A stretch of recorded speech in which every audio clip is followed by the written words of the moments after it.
Força-tarefa. Moradores de Poços de Caldas recebem várias ações da prefeitura para combater o Aedes aegypti. A preocupação é com a febre amarela, ela tem a vacina, é importante estar tomando, está indo ao posto para tirar suas dúvidas e vacinar. Agora, enquanto as outras doenças, dengue, chikungunya, o zika vírus, não tem a vacina. Então tem que fazer a prevenção. Documentação ilegal.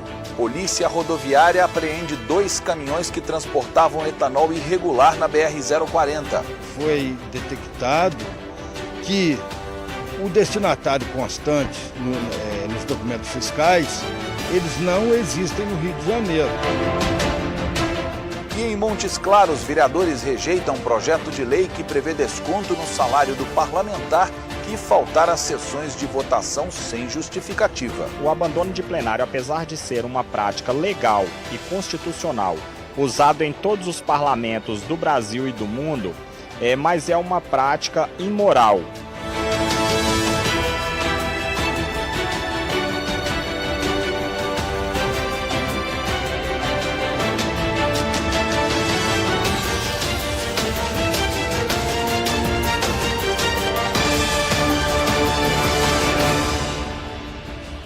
Olá, boa noite para você. O Mais Notícias dessa quinta-feira começa falando sobre a preocupação das autoridades com o crescimento de doenças causadas pelo mosquito Aedes aegypti. Ele é transmissor da dengue, da zika, da chikungunya, da febre amarela, como todo mundo sabe. E para tentar diminuir os criadouros do mosquito em Poços de Caldas, a prefeitura montou um plano com várias ações para combater o inseto. Emily já sabia algumas formas de combater o Aedes aegypti. Mas na palestra ela aprendeu mais uma. Não tinha visto sobre a garrafa, sabe? Eu achei muito incrível assim as soluções que ela trouxe pra gente. Os alunos do ensino médio de escolas municipais de Poços de Caldas participaram de uma palestra que aconteceu no anfiteatro do SEST Senat. Ensinou as pessoas que não sabem como eliminar a dengue, tudo assim, tirar a água das garrafas. Não pode deixar água parada para não ter focos de mosquito, para ele não ir lá e botar ovo e para não prejudicar a sua saúde. A palestra faz parte de um trabalho em parceria. O mês de fevereiro, o SEST Senat teve como tema o responsabilidade socioambiental. O foco da campanha é mova-se, não deixe a água parada, né, por conta dos números alarmantes que a gente está de proliferação do mosquito e do aumento do número das doenças causadas por ele. E nós fechamos parceria com a Vigilância Sanitária para realizar essas palestras, né? O ciclo de reprodução do mosquito e o clima nessa época do ano colaboram para que em menos de uma semana os ovos se desenvolvam e o Aedes aegypti chegue à idade adulta. A partir daí, ele passa a ser o transmissor de várias doenças, como a dengue e a febre amarela. A febre amarela voltou, não é a urbana, é a silvestre, né? Mas é transmitida na área urbana pelo Aedes, então o cuidado é o mesmo, né? A preocupação é com a febre amarela, ela tem a vacina, é importante estar tomando, está indo ao posto para tirar suas dúvidas e vacinar. Agora, enquanto as outras doenças, dengue, chikungunya, o zika vírus, não tem a vacina. Então tem que fazer a prevenção. Mas essa não é a única frente de combate ao mosquito. Outras armas estão sendo usadas para evitar os criadouros.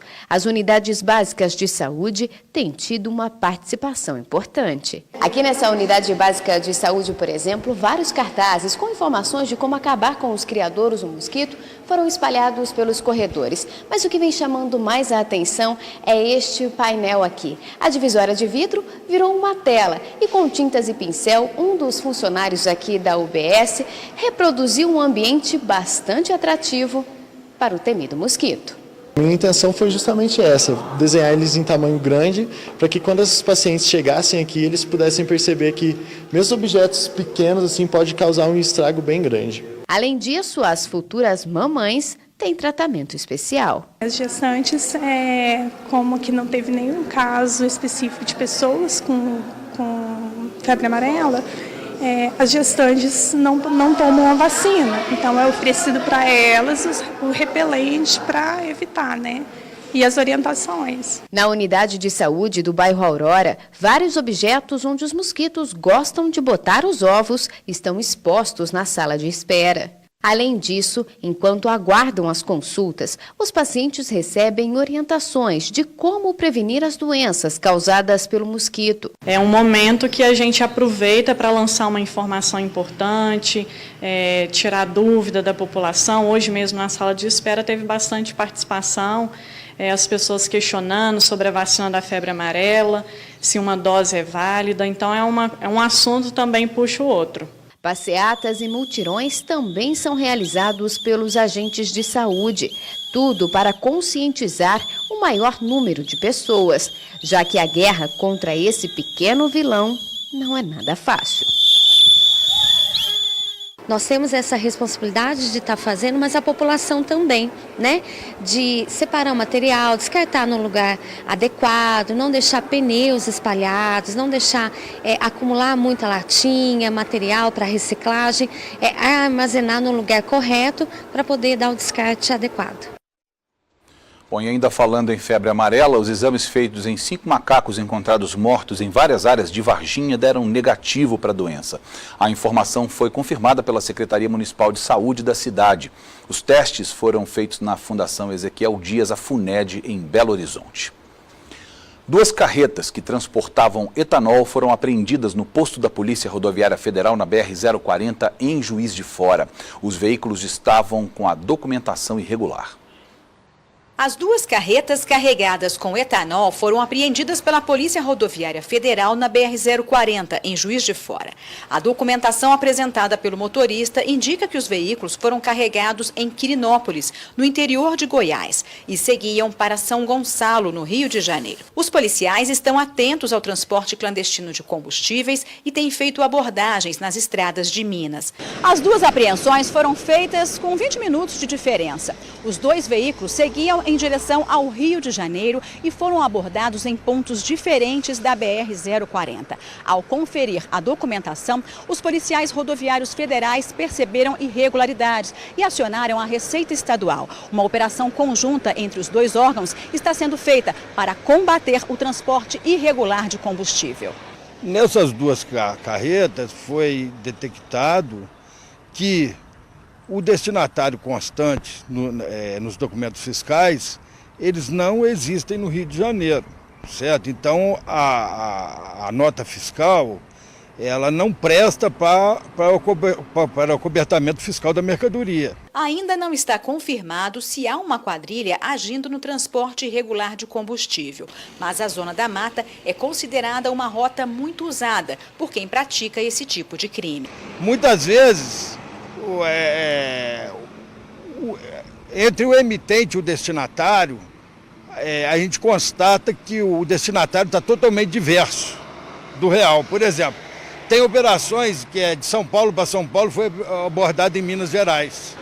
As carretas deixam as distribuidoras completamente lacradas, tanto na tubulação por onde o combustível vai ser retirado, quanto no tanque. Durante a fiscalização, os auditores substituem esse lacre original por outro da Receita Estadual. Essa estratégia ajuda a prevenir outros tipos de fraude e até mesmo o desvio da carga. O transporte irregular de combustível pode levar vantagens a postos que compram o produto clandestino sem pagar impostos e revendem no mercado por preços mais baixos. Isso vai gerar no final da cadeia uma concorrência desleal e sonegação de imposto. Em nota, a Serra Mix, transportadora de São Gonçalo, responsável pelas carretas apreendidas, negou o envolvimento da empresa em qualquer esquema de fraude. A assessora jurídica enviou à nossa equipe documentos informando o endereço da empresa que receberia a carga e licenças dos bombeiros e da Polícia Rodoviária Federal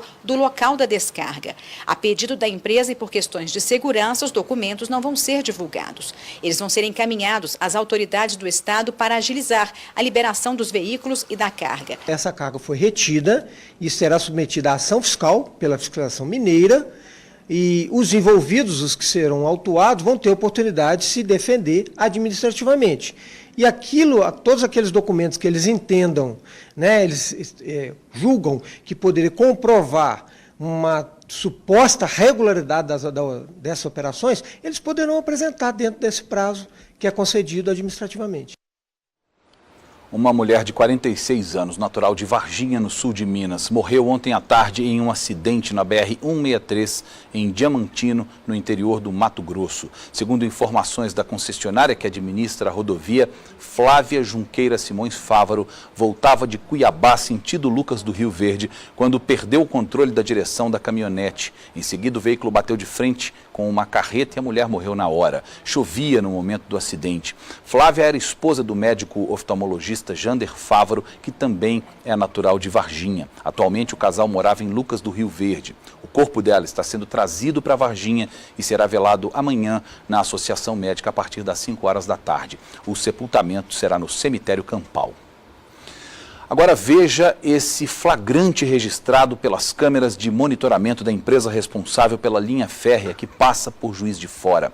As imagens mostram a imprudência dos pedestres em uma passagem de nível. A cancela já estava abaixada e os carros parados, mas mesmo assim algumas pessoas insistiram em passar por ela. Um homem chega a correr para passar na frente da locomotiva. Veja só, a empresa informa que as travessias ficam fechadas em média 3 minutos durante a passagem da composição. Isso é um alerta para que as pessoas tenham um pouco mais de responsabilidade com a própria vida e com o próprio trem também. Se houver uma batida ou uma tentativa de freamento, de frenagem muito brusca, provavelmente algum outro acidente mais grave poderia vir a acontecer. Agora nós vamos a outras notícias de destaque nessa quinta-feira em Minas Gerais.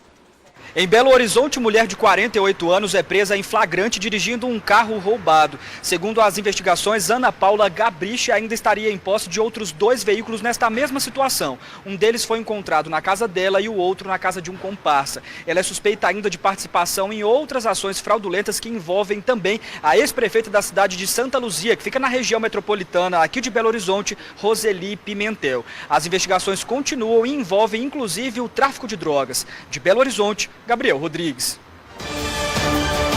Mais de 400 quilos de drogas foram apreendidos pela Polícia Federal no Triângulo Mineiro na madrugada de hoje. Pasta base de cocaína e cloridrato de cocaína, que é a droga pronta para o consumo.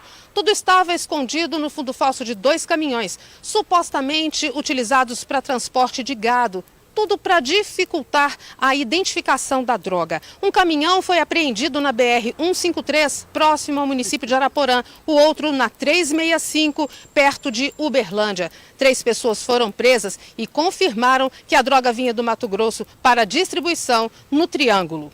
De Uberlândia, Tânia Costa. Em Itamarandiba, no Vale do Jequitinhonha, uma ambulância do SAMU foi atingida por um raio na MGC 367. No momento, a equipe de socorristas retornava de Diamantina. Por sorte, ninguém ficou ferido. O raio causou estragos no vidro e pneus do veículo. O SAMU de Teoflotone vai enviar uma ambulância de reserva para atender a comunidade. De Governador Valadares, Camila Dourado.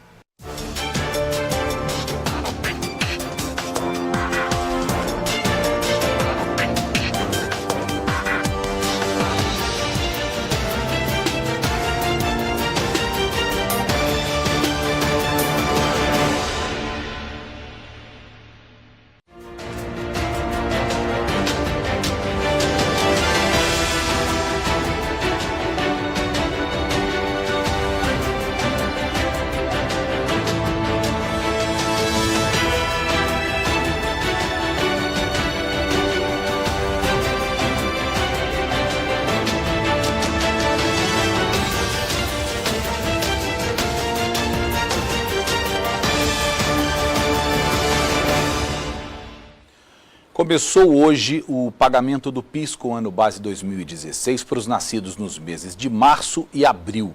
Segundo a Caixa Econômica Federal, os valores vão de R$ 80 a R$ 954, conforme o tempo de trabalho da pessoa em 2016. Os pagamentos são realizados conforme o mês de nascimento.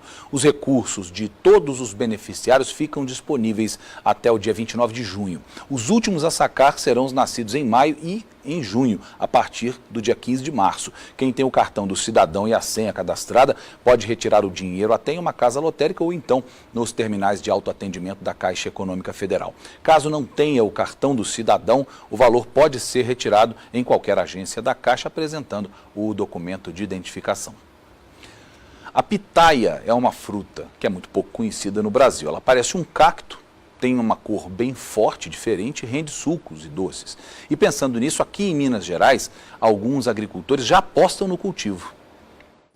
A pitaia não é brasileira e por isso não é comum, como muitas frutas que encontramos por aí. A origem é da América Central e foi de lá que o Sebastião trouxe as primeiras mudas para esta fazenda. Ela é muito rentável, ela chega quando está na fase adulta, agora ainda está bem nova, né, com 2 anos, mas quando está na fase adulta ela chega a dar 200 frutos por pé, que chega a quase 100 quilos, na média de meio quilo cada um. Por exemplo, São Paulo chega a ser R$ 99,00 o quilo. O pneu de moto dá estrutura ao cacho. A irrigação foi adaptada. E sabe essa flor aí?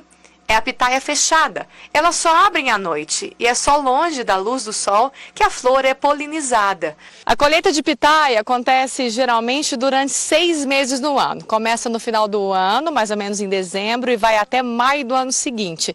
Esse pé aqui é um pé novo, tem mais ou menos 1 aninho. Mas a perspectiva é que no final de 2018, quando ele tiver com 2 anos, ele vai baixar lá, quase no chão, porque um pé desse rende, para vocês terem ideia, 100 quilos de pitaia. Com 2 cores diferentes, é a cor forte que tinge os dedos. E se tem receita, a gente também quer aprender. É o pudim de Maria Mole, né, que é 2 caixinhas de Maria Mole, né, dissolvida em uma chávena de água e batido com uma caixinha de creme de leite e uma de leite condensado. Então fica bem docinho. Bem docinho. Em vez da calda, eu desenvolvi uma geleia da pitaia.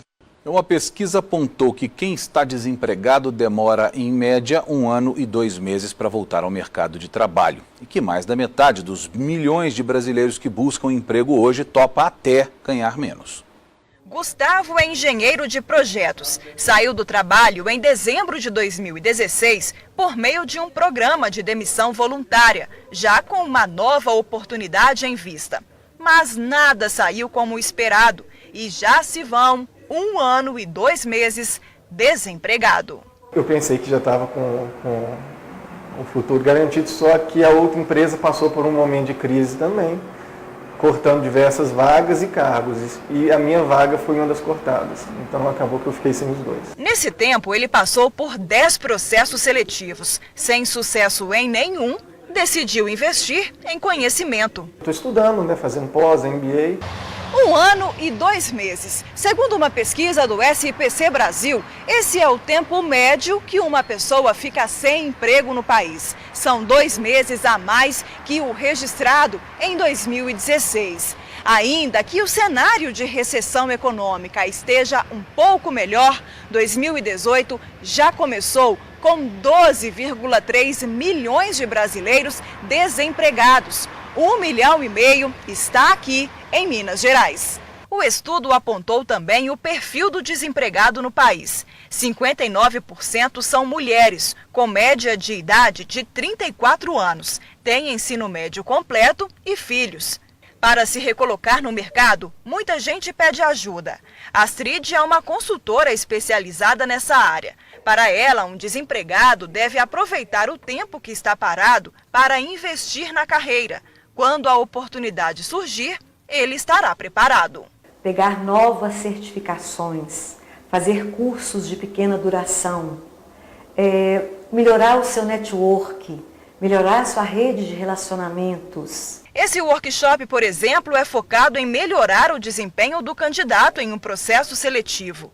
A pesquisa apontou também que 61% dos desempregados estão dispostos a ganhar menos que no último trabalho.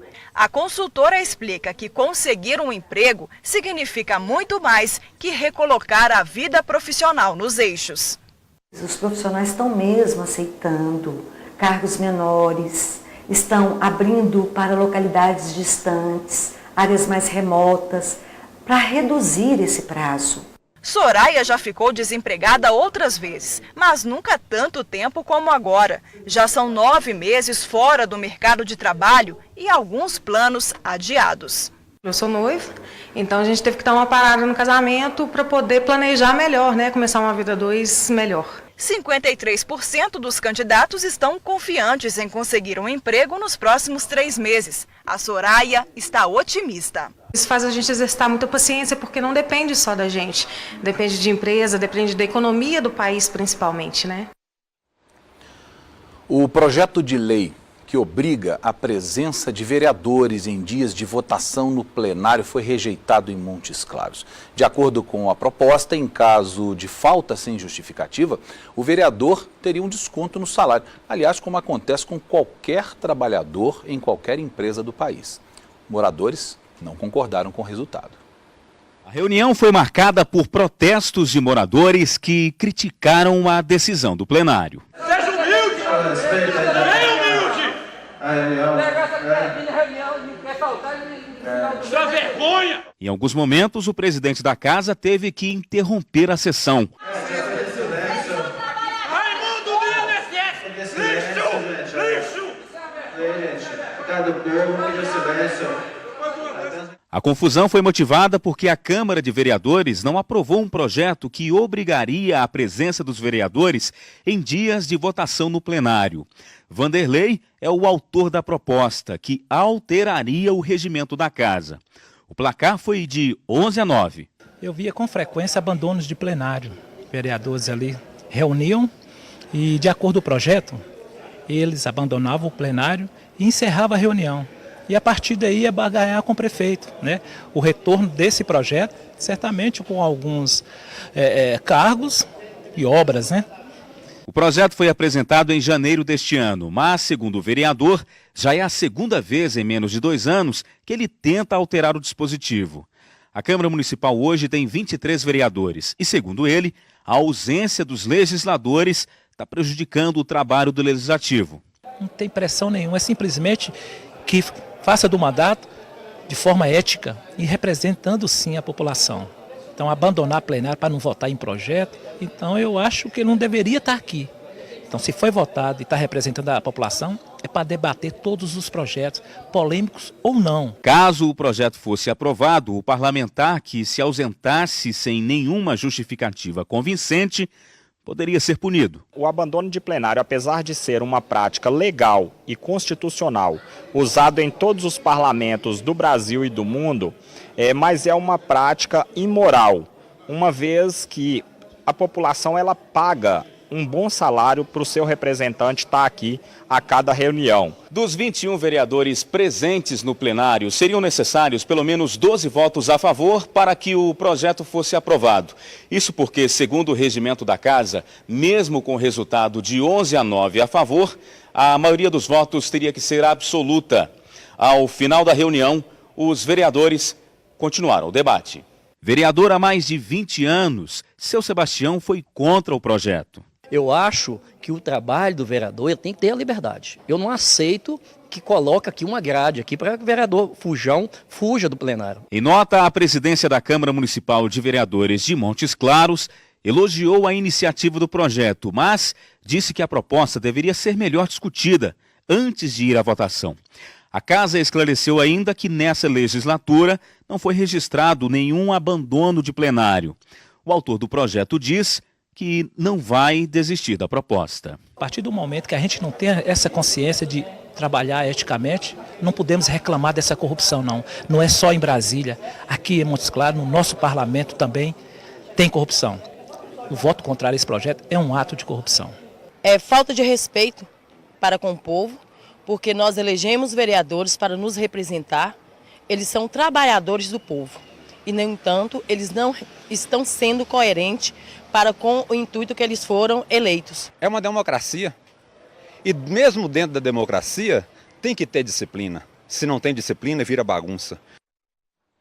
A indignação do povo de Montes Claros, obviamente, é legítima, mas ela não pode ficar só no que eles falam na frente da televisão, ou nos gritos que dão dentro do plenário, ou nas reclamações das mesas de bar, ou nos jantares de família. Essa indignação ela tem que ser demonstrada na urna, no voto, porque se não for, acontece como nós vimos na reportagem. O vereador está lá há 20 anos com mandato legítimo, eleito pelo povo, e ele se julga no direito de não aprovar uma lei que o obriga a trabalhar. Ele ganha R$16 mil por mês, é apenas um de 23 vereadores.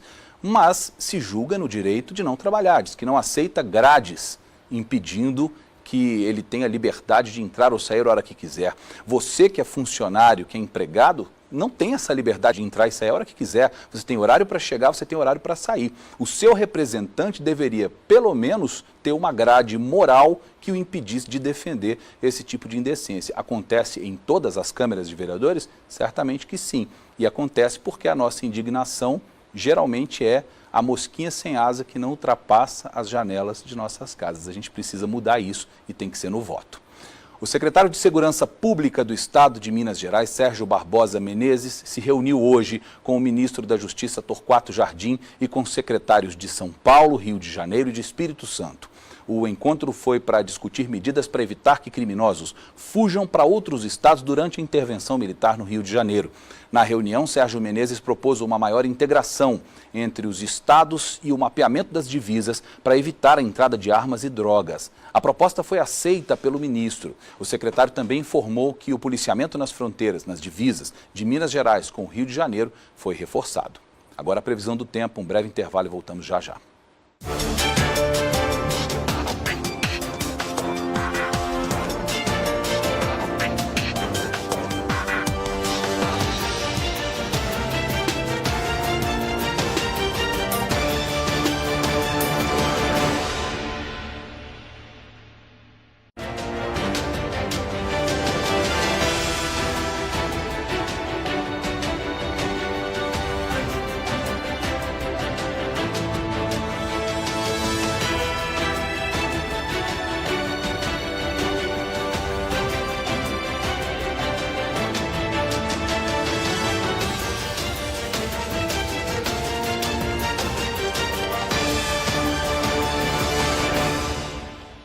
O Centro Universitário do Sul de Minas, em Varginha, está com inscrições abertas para o projeto Unis Sênior, que oferece atividades para quem já passou dos 50. São várias opções de cursos.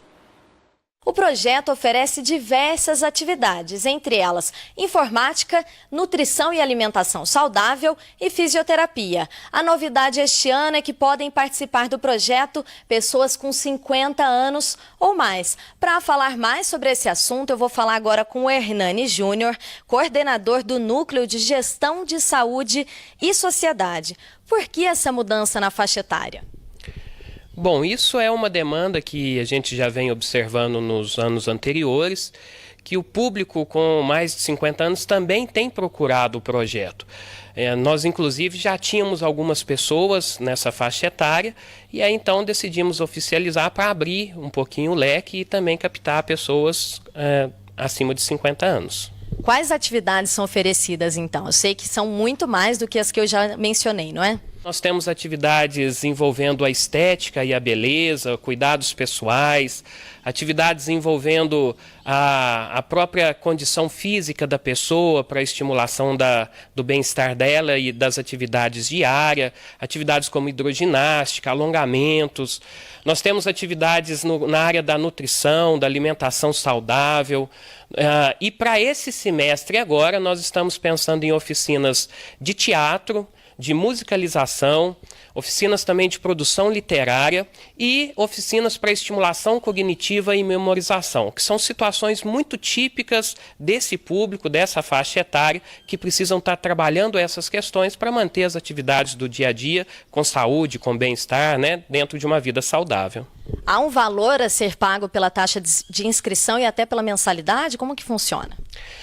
A inscrição tem um custo de R$20, esse valor é revertido para que a gente possa oferecer aos alunos uma camisa com a logo, né, identificando o projeto, e tem um custo mensal de R$50, que é quase uma taxa simbólica, né, para custear algumas atividades que a gente tem durante o semestre. As aulas têm início quando?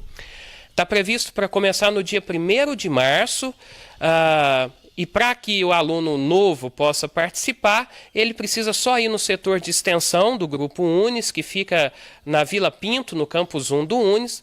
Precisa levar comprovantes de residência dos seus documentos pessoais, CPF e identidade, 2 fotos e a taxa de R$20. Muito obrigada pelas informações, Hernani. Só lembrando então, as inscrições seguem até o dia 2 de março. As aulas têm início dia 1º, mas a faculdade reservou um dia a mais para quem tiver interesse ainda em fazer a sua inscrição. Voltamos ao estúdio. Próxima notícia é para você que gosta de vez em quando dar aquela repaginada clínica no visual. Os dentistas não podem mais fazer procedimentos estéticos com uso de botox e outros ácidos. A decisão é da Justiça Federal. Esta dentista teve que suspender alguns procedimentos estéticos que fazia. Ela aplicava a toxina botulínica e o ácido hialurônico no rosto dos pacientes. Muitas vezes o paciente tem um sorriso gengival e que eu necessito de uma toxina botulínica para que eu deixe o paciente com uma harmonia no sorriso. A toxina botulínica e o ácido são usados para amenizar linhas de expressão.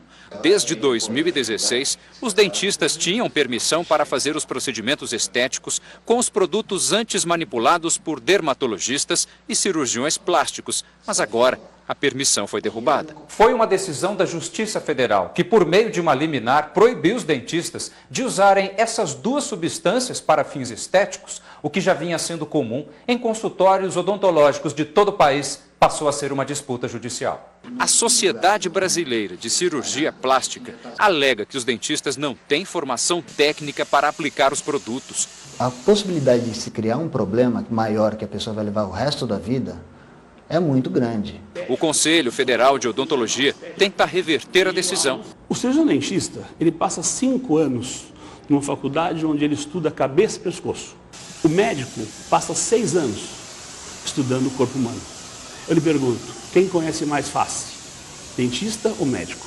No dentista, a Alane já recebeu a aplicação da toxina 3 vezes e espera em breve retomar o tratamento. Antes de fazer qualquer procedimento, eu sempre tirei muitas dúvidas, então não tive nenhum medo.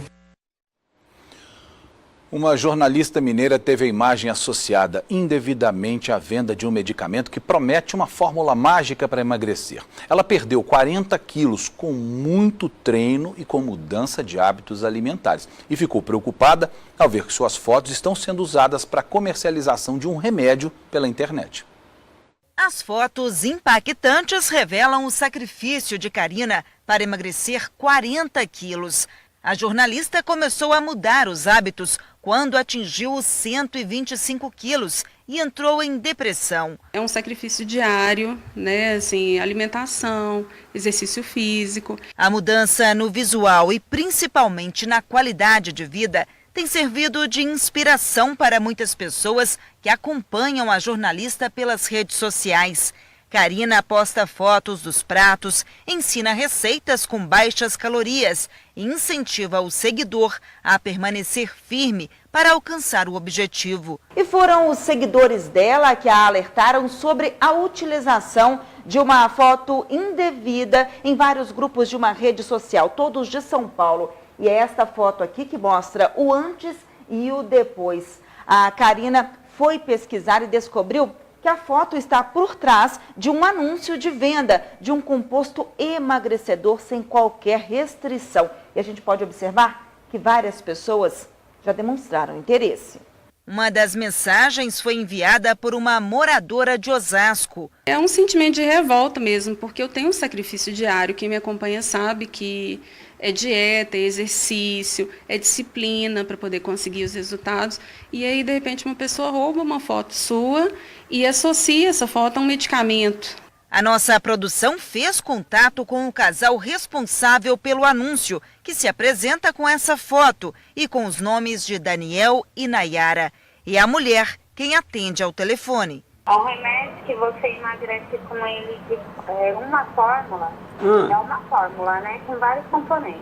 É tratamento para 60 dias, R$200. Por um aplicativo de mensagem, ela nos manda a fórmula batizada de ND, que, segundo esta nutricionista, pode ser fatal. 2 medicamentos são controlados e só podem ser vendidos após avaliação médica. Tem risco de dependência. A pessoa pode até ter um resultado inicial, mas depois ela vai ter aquele efeito rebote, né, que a gente fala que é o efeito sanfona. A pessoa pode ter uma parada cardíaca. Não, mas tem assim, diversos efeitos colaterais. Na conversa com o nosso produtor, a mulher descarta o problema. Não precisa de receita, tá? Eu e minha esposa, a gente somos fitoterapeutas. Karina procurou a delegacia especializada em crimes cibernéticos para denunciar o caso, que também já é de conhecimento do Conselho Regional de Medicina. O que a gente sempre orienta é que as pessoas elas têm que ter cuidado com qualquer tipo de tratamento que desejem fazer. E que esse tratamento ele deve ser sempre prescrito por um médico. Depois que a reportagem estava pronta, nós voltamos a entrar em contato com o casal. Daniel disse que já excluiu a postagem. E por engano acabamos postando a foto dela. Eu mandei mensagem para ela no WhatsApp, no Face. Ela me mandou mensagem no Face. Na hora que eu obtive a informação, eu já excluí. Ele falou também sobre os medicamentos usados na fórmula. Isso aí é o seguinte, é que quando ela acessou lá para mandar para você, ela mandou errado. Ela mandou uma fórmula que uma cliente pediu. O alerta foi feito pela nutricionista que acompanha Karina nesse novo projeto de vida. Essa calça, que marca um tempo que já se foi, é apresentada a cada encontro. Até pouco tempo atrás, a jornalista ia para a consulta usando a peça. Hoje não dá mais. As duas sabem que não existe processo de emagrecimento milagroso. Cada dia é uma luta contra os seus próprios impulsos. E o início dessa jornada pode ser hoje, pode ser agora. Perder peso com saúde tem que mudar hábito, parar de fazer dieta, esquecer, falar não faça dieta, mude hábito para sempre.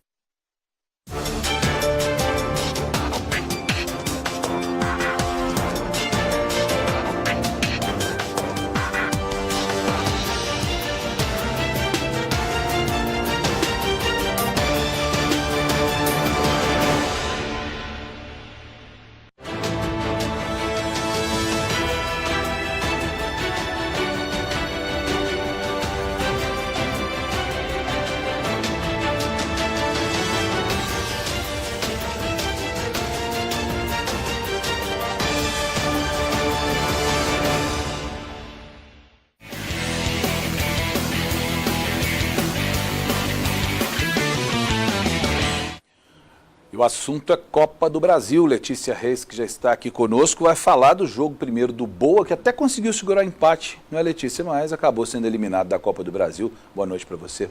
Boa noite, Luiz. Boa noite ao pessoal de casa. Pois é, o Boa Esporte foi até Goiânia enfrentar o Goiás pela segunda fase da Copa do Brasil e foi eliminado. No tempo normal, os times empataram em 0-0 e as cobranças de pênaltis foram emocionantes, 8 para cada lado, até definir quem seguiria na competição. Goiás e o Boa Esporte se enfrentaram no estádio Serra Dourada, onde o Verdão não jogava há 3 meses. Na disputa pela vaga na terceira fase do torneio pela Copa do Brasil, o Boa foi segurando, mostrando equipe alinhada e consciente. A torcida esmeraldina foi destaque entre os quase 10 mil torcedores que estiveram presentes. A movimentação começa com cobrança de falta, cruzamento na área do Boa. Rebote fica com Goiás, mas a bola passa por cima do gol. Depois, Eduardo Brock cobra falta, mas a bola fica na barreira do Boa. Rafinha pega rebote, mas manda para fora. A torcida do Goiás segue esperançosa para o segundo tempo de uma partida sofrida para os dois times. O sangue das equipes começa a esquentar. O placar segue 0-0. E o torcedor esperou e sofreu. E mesmo com a chuva no Serra Dourada, o torcedor ficou firme. Mas a partida precisou ser definida nos pênaltis, finalizando com 6-5 para o Verdão.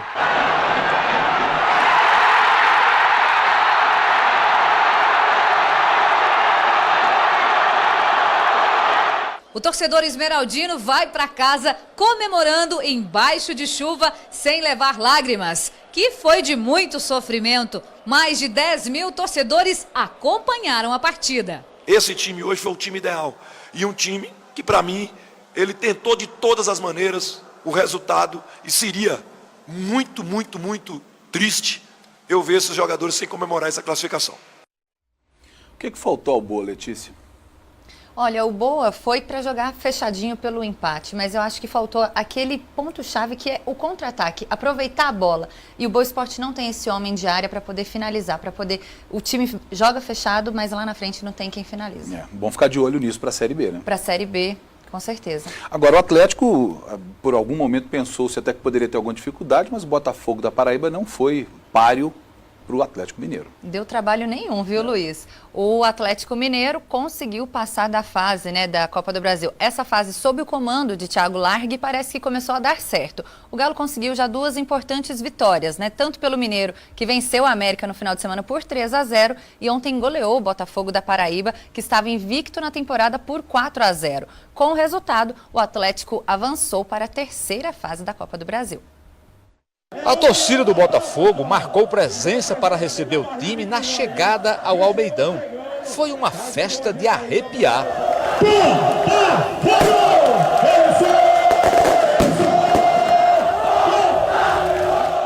Teve muitos fogos e até rua de fogo.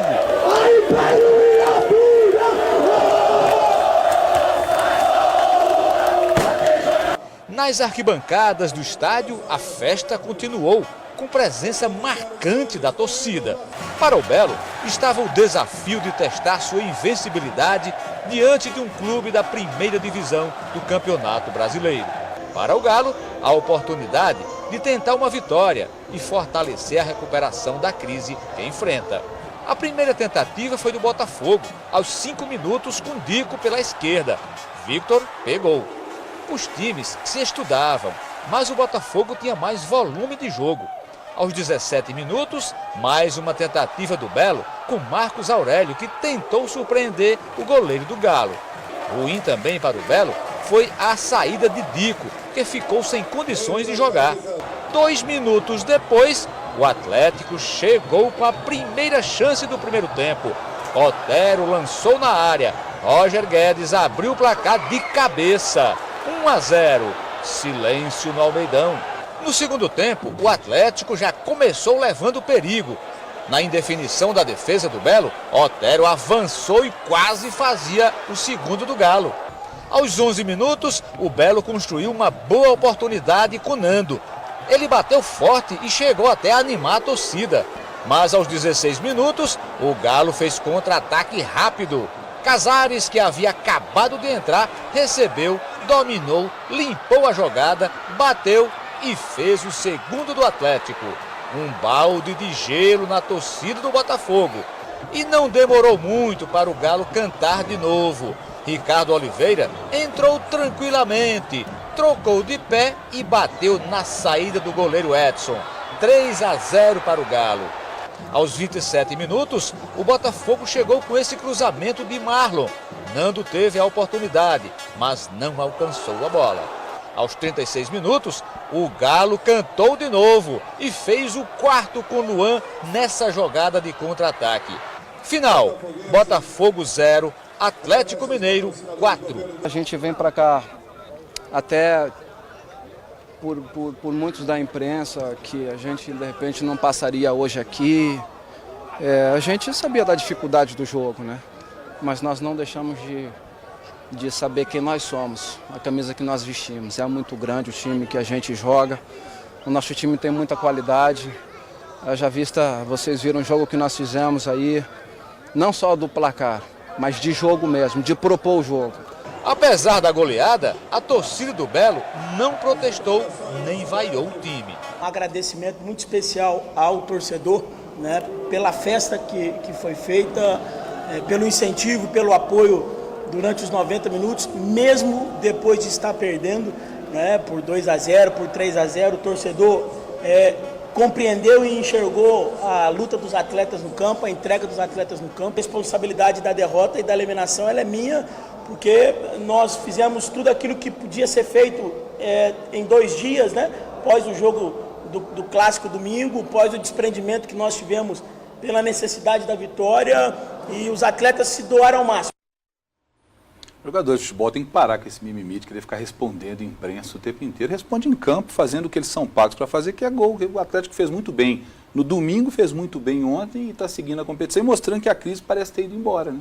Com certeza. Acho que agora o Thiago Largue conseguiu dar uma cara para o elenco, né, o que o Oswaldo de Oliveira não vinha fazendo. Então agora nesses 2 jogos a gente conseguiu ver e o Ricardo Oliveira não tem que realmente ficar respondendo para a imprensa nem nada. Rapidinho, qual é o próximo adversário do Atlético? O próximo adversário do Atlético sai hoje no confronto entre Uberlândia e Coritiba. O jogo será às 9h30 da noite. Vamos dar uma passada pelos outros campeonatos estaduais? Vamos lá, que teve jogos ontem, viu, Luiz? No Rio de Janeiro, Fluminense e Flamengo golearam. Já em São Paulo, o tricolor perdeu mais uma e dessa vez foi para o Ituano e a torcida protestou. A zaga do São Paulo não acompanhou o lance. Ronaldo ficou na cara do gol e tocou entre as pernas de Sidão no primeiro gol do Ituano. Cueva marcou o gol de empate. Mas a defesa se descuidou de novo e Alisson fez o segundo do Ituano. Cueva ainda teve a chance de evitar a derrota, mas parou em Wagner na cobrança do pênalti. Final, Ituano 2, São Paulo 1. A derrota no interior paulista colocou ainda mais pressão sobre o técnico Dorival Júnior. Derrotas são coletivas, não são de jogadores. Tem um responsável que é o treinador e eu não vou fugir à minha responsabilidade jamais. De madrugada, um grupo de torcedores foi ao centro de treinamento do São Paulo protestar contra a campanha do time. Queremos treinador! Time sem vergonha!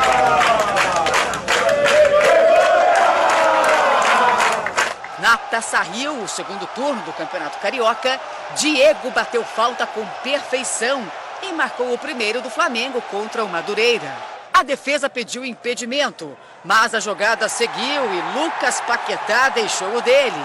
Henrique Dourado, com paradinha, fez o terceiro. E Vinícius Júnior insistiu até marcar. Final, Flamengo 4, Madureira 0. O Fluminense goleou o Bangu também por 4-0 em Moça Bonita. Marcos Júnior fez os 2 primeiros gols. Pedro marcou o terceiro. E Marlon Freitas, o quarto. Luiz, a gente tem que destacar também os campeonatos sul-americanos. Pela Recopa, o Grêmio levantou a taça. O time do Rio Grande do Sul empatou em 0-0 com o Independiente da Argentina, mas ficou com o título na disputa de pênaltis. Já na pré-Libertadores, ontem nós falamos que o Vasco estava tranquilo, já que tinha ganhado o primeiro jogo por 4-0, então poderia perder até por 3 gols de diferença, que conseguiria a vaga. Mas essa classificação foi um sufoco. O time Cruz Maltino perdeu por 4-0 para o Jorge Wilstermann e levou a disputa para os pênaltis. O goleiro Martins Silva pegou a cobrança e foi o herói da partida. O Vasco agora entra no grupo do Cruzeiro, que tem ainda Racing da Argentina e Universidade do Chile. Para a gente encerrar, só falando em Cruzeiro, o Cruzeiro tem essa semana toda de treinamento e parece que o Mano Menezes vai poder utilizar um pouco mais o elenco inchado, cheio que ele tem de estrelas, cheio de jogadores, e testar times, formações diferentes para as próximas rodadas, né? Eu acredito que sim, viu, Luiz? Até porque o Cruzeiro praticamente está classificado para a próxima fase do Campeonato Mineiro e é líder isolado. Então o foco agora é Libertadores, que já começa na semana que vem. Mesmo se o Mano revezar parte do elenco, o time celeste fica forte para disputar as 2 competições simultaneamente. E os próprios jogadores estão aproveitando a oportunidade para mostrar serviço ao longo dessa semana e lutando pelos seus espaços. O atacante Judivan não começa uma partida como titular desde abril de 2015 devido a uma cirurgia no joelho. Mas para o jogo de sábado, ele pode ser surpresa e entrar no time da Raposa. O tempo difícil ficou para trás. Posso dizer que estou livre das lesões, que o que passou ficou no passado e que hoje eu tô 100%. Judivan marcou um gol no jogo treino contra o Betinense na última terça-feira e ainda sofreu este pênalti convertido em gol por Rafael Sobis. O atacante já está preparado para enfrentar o Boa Esporte no sábado. O Mando ainda não passou nada de quem vai entrar jogando no sábado, mas estamos bem tranquilos e sabemos que quem ele colocar para jogar vai entrar e dar o melhor. Depois de enfrentar 2 anos de fisioterapia, de reestrear em novembro de 2017 com gol de pênalti diante do Avaí e de aprimorar a forma física na pré-temporada, Judivan só tem olhos para a bola. É com gols que vai vencer mais um desafio, o de ser titular em um elenco tão forte. Tem a concorrência, sim, concorrência saudável, mas ali no ataque ali todo mundo tá se doando ao máximo para quem entrar dar o melhor. Luiz, só corrigindo uma informação, eu falei que o Atlético pegaria o Uberlândia ou Curitiba, mas não, já está definido. O Atlético pega o Figueirense na próxima quarta-feira em Florianópolis. Muito bem, terceira fase da Copa do Brasil. Terceira fase. Muito bom, boa noite para você. A gente se fala boa noite também. Acho que segunda-feira com o resultado da rodada. Segunda-feira, até lá. Muito bem, mais notícias de hoje fica por aqui. Nós voltamos amanhã. Uma boa noite para você de casa.